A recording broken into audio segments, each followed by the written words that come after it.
kembali lagi bersama aku Becon.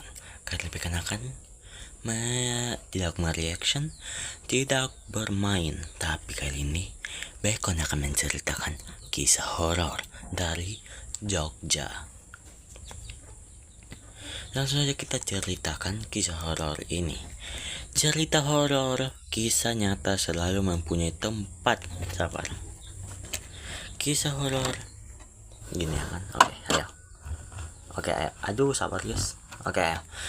Kisah horor, cerita horor, kisah nyata selalu punya tempat tersendiri di hati para pencinta misteri.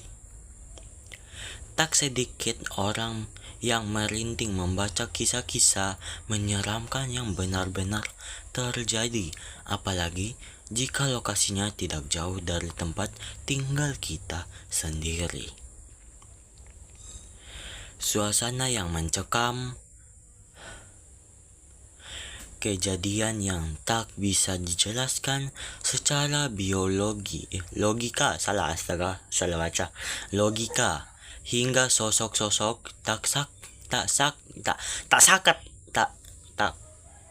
Allahu Akbar, tak kasat mata. Nah itu tadi bacanya sampai mana? Ini maaf guys, tak kasat mata menjadi elemen yang membuat cerita ini begitu menarik untuk disimak. Nah Allah. Oke, lanjut.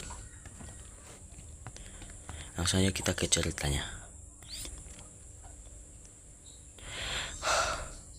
Foto hantu di Lawang Suwe. Banyak cerita misteri menyelimuti Lawang Suwe. Gedung tua berisi berarsitektur. Astaga, kayaknya aku butuh belajar dah.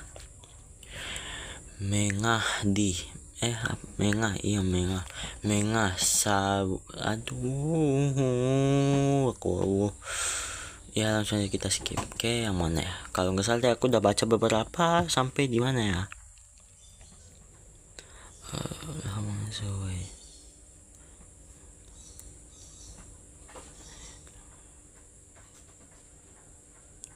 Oke, lanjut. Panjang. Keangkerannya bahkan menjadi daya tarik bagi para pengunjung yang penasaran dengan nuansa gaib yang menyelimuti setiap sudutnya.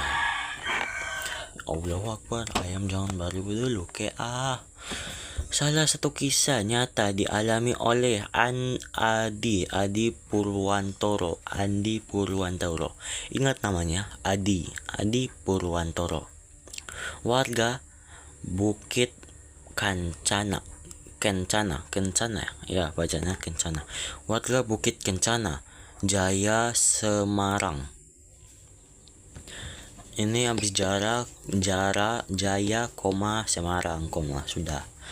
Yang disampaikan dalam buku kumpulan kisah nyata hantu di 13 kota, tulisan Argo Wikanjati.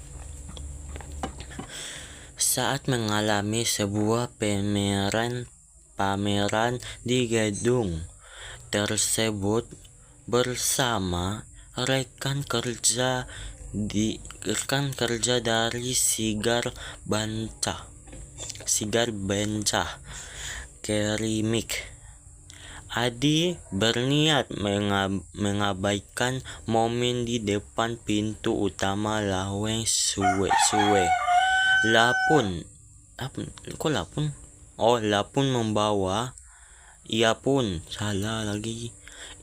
membawa kamera digital dari rumah untuk memotret dirinya. Lanjut ke paragraf selanjutnya. Setibanya dia di lokasi, Andi meminta seseorang teman untuk memotret dirinya sebanyak 5 kali untuk sudut yang sama. Sini aku sudah mulai merinding ya. Namun saat mentravel apa ya namanya, surf hasil foto ke komputer. Oh, inilah apa singkatannya. Sudah lanjut. Kantornya di komputer di kantornya. Ia dibuat terkejut oleh salah satu hasil jepretan yang pernah dilihat memperlihatkan dua bayangan samar yang tidak dikenal. Padahal 4 foto lainnya sama sekali tidak ada menunjukkan penampakan tersebut. Lanjut ke paragraf selanjutnya. Penasaran, Andi mencetak foto tersebut dan membawanya ke juru kunci lawang Sue, Mbak Bejo. Kita panggil dia adalah Mbak Bejo, oke? Mbak Bejo. Menurut Mbak Bejo, bayangan misterius itu diyakini sebagai makhluk gaib. Bahkan disebut-sebut sebagai sosok tentara Jepang yang pernah dibantai di gedung itu pada masa lalu. Wow, ini sungguh menarik dan misterius juga. Lanjut ke paragraf selanjutnya. Adi sendiri mengaku sejak pertama kali melangkah masuk ke lawang Sue, ia sudah merasa suasana yang berbeda seperti energi magis. Jadi ketika dia masuk, Andi masuk lalu merasakan sebuah energi magis yang menyelimuti. Meski begitu, ia tidak terasa takut karena meyakini bahwa setiap tempat memang memiliki penunggu gaib. Ini nih yang gue nggak setuju nih. Masjid itu nggak ada penunggu gaib ya. Masjid apa ya? Masjid, gereja itu nggak ada penunggu gaib menurut aku. Apalagi tempat-tempat kayak suci-suci gitu, mana mungkin ada penunggu gaib. Iya kan guys, iya kan? Oke, lanjut ke paragraf selanjutnya. Justru rasa penasaran pada cerita-cerita horor itulah yang membuat banyak sudah itu aja mungkin. Tapi ini bukan kayak cerita horor ya. Ini lebih ke cerita orang yang sedang pernikahan atau singkatan bukan pernikahan, acara gitulah. Lalu dia masuk foto-foto di tempat-tempat yang berbeda dengan sudut yang sama, tapi ada satu tempat yang menurut dia itu ada penampakan. Terus ketika dia bawa ke Mbak siapa ya namanya tuh, Mbak Bejo, dia bawa ke Mbak Bejo bilang kalau itu adalah penunggu gaib.